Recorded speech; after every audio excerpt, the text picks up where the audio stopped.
नमस्कार. मी दिग्विजय पवार. आपण पाहतायत महाराष्ट्र ग्रामीण न्यूज.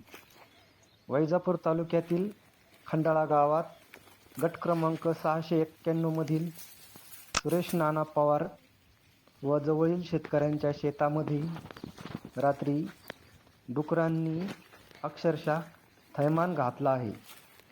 शेतकरी अजय पवार यांनी महाराष्ट्र ग्रामीण न्यूजशी बोलताना सांगितले की शेती करावी की काय करावे, का शेती सोडून द्यावी.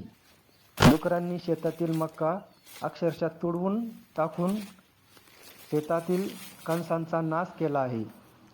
वन विभाग व प्रशासनाने याकडे लक्ष द्यावे अशी मागणी केली आहे.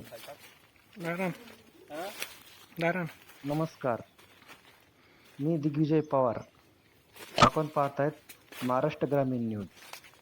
वैजापूर तालुक्यातील खंडाळा गावात गट क्रमांक 691 मधील सुरेश नाना पवार व जवळील शेतकऱ्यांच्या शेतामध्ये रात्री डुकरांनी अक्षरशः थैमान घातला आहे.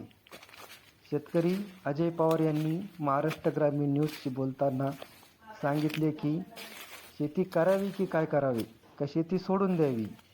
डुकरांनी शेतातील मका अक्षरशः तुडवून टाकून शेतातील कणसांचा नाश केला आहे. वन विभाग व प्रशासनाने याकडे लक्ष द्यावे अशी मागणी केली आहे. नमस्कार. मी दिग्विजय पवार.